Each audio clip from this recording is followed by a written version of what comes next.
Hi, it's Gwyneth here on a fabulous Feel Good Friday, helping you to feel good about being you so that you feel fabulous in that next job interview, so that if you're an entrepreneur, you go into that next business pitch knowing that you're absolutely going to nail it, so that you say no to people diplomatically, nicely, so that you are looking after yourself first and foremost. And this week, I want to ask you to set an intention to feel good. Now, why am I talking about an intention and not a goal? When it comes to goals, we tend to get quite specific, and it is important to have specific goals.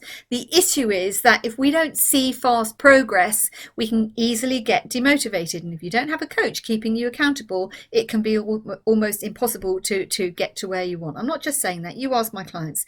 But when it comes to setting goals, for example, someone will come to me and say, I want the job. And in the next second, they tell me all the reasons why they can't have the job. Somebody else is doing it. I'm not qualified. I'm not old enough. Recruitment processes aren't fair. Too many people looking for work. Poof, okay, I thought you wanted the job. Now you've just given me all the reasons why you can't have it. And it's the same in business. Believe me, I've been there. I've done it myself. I want to be successful. I want to have so and so many clients. I want to have a fantastic coaching program. I want to do group coaching. All of these things, all these goals. And then it's like people won't want to buy for me. People don't like working in groups. People haven't got the money right now, or all this stuff, you know. So goals, we're going to set goals to one side for now. I want you to set an intention to feel good.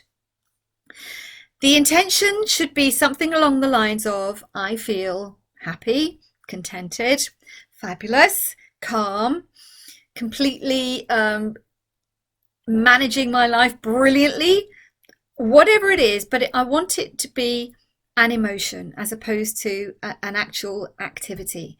Because if you've been in any of my workshops on emotional intelligence, or if you've watched any of the masterclasses that are here on the YouTube channel as well, you will know that we have full power over how we react and respond to people and situations. We choose our emotions. Now, before you go say, that's not true, so and so hurt me and it's not fair, please understand that every emotion you have is based on a memory. Okay, it's something that's happened, you've attached an emotion to it, and when things start to go a little bit wrong, uncertainty, fear, worry, then we take that emotion from the past and put it right slam bang on where we are, and then assume that it's going to be like that forever and ever. So this is why I want you to set an intention to create a positive emotion, and set yourself a date, the end of the year, maximum of 6 months, and I want you to write down what that intention is. I feel good, must be in the present tense. I feel fabulous, I feel contented, I feel calm, I feel amazing, I feel happy. And as you're writing this down, I want you to also then to start thinking about, how would you best describe that feeling? Even if you are coming for a coaching session and you talk about a goal, I will always say to you, how will that feel? How will you know that that's actually what you want? How will you know that you have got what you want? How will that feel? Our emotions are such an important part of who we are. So when you've got that, I feel happy, I feel contented, take some time to focus on your body and ask yourself, how would I describe that feeling? Now, even as I'm talking, I kind of feel butterflies in my tummy. It feels exciting because it's just something good. I'm going to feel amazing, or, you know, I feel amazing. I feel fabulous. I feel fantastic. And that is really good. The different, you know, hormones start pumping, the chemicals start going, the serotonin and all the good stuff. I start feeling better.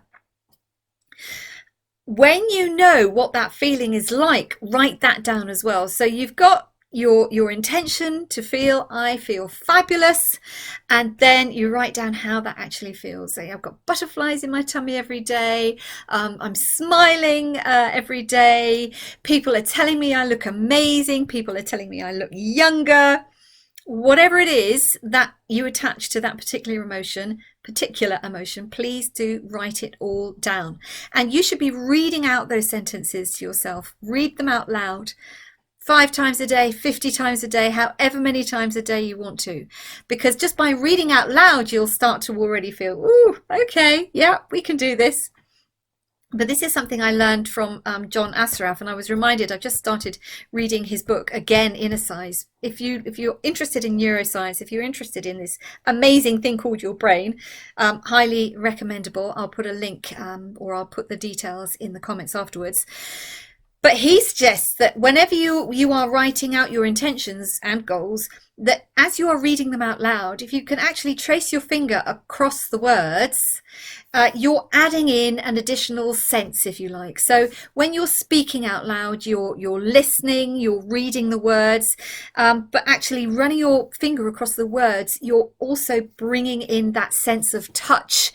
And the more you can reinforce that emotion, the better. Okay, so you've set an intention to feel a certain way by a certain time. You've written it out and you've described it, and you're talking to yourself 50 times a day or 500 times a day.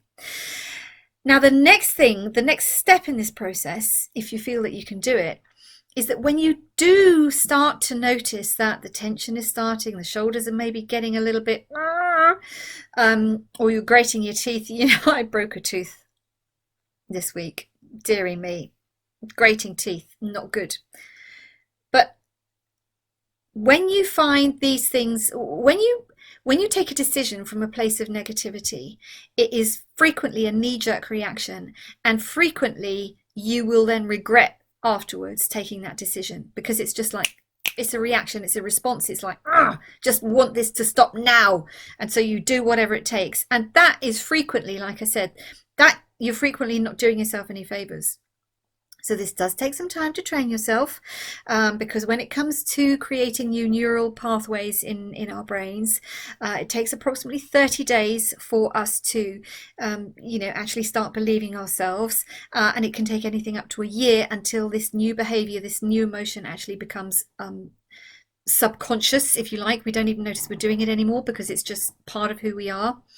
But every time you have to take a decision, every time you find yourself thinking, oh no, I don't know what to do, take the decision from that positive emotion and not from the negative one. Does that make sense? So if you've got somebody who says to you,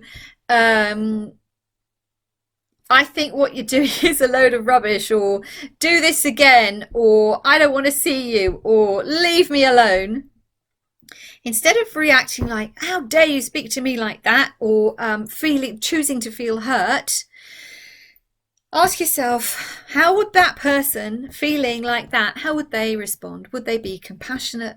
Would they be kind? Would they be understanding? Would they just walk away and let that other person be?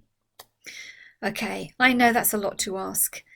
This stuff, it takes time, and you have to want to do it. But honestly, you feeling good is the most important thing that you can do for yourself. Absolutely every single day, every single minute, every single second that you are breathing. You feeling good about being you is critical to you feeling good. Makes sense? And on that note, I wish you a fabulous Feel Good Friday, an amazing weekend. Stay safe. Stay healthy. If you're in lockdown, stay at home. If you're not in lockdown, do the social distancing thing. But most of all, stay fabulous. Loads of love, and bye for now.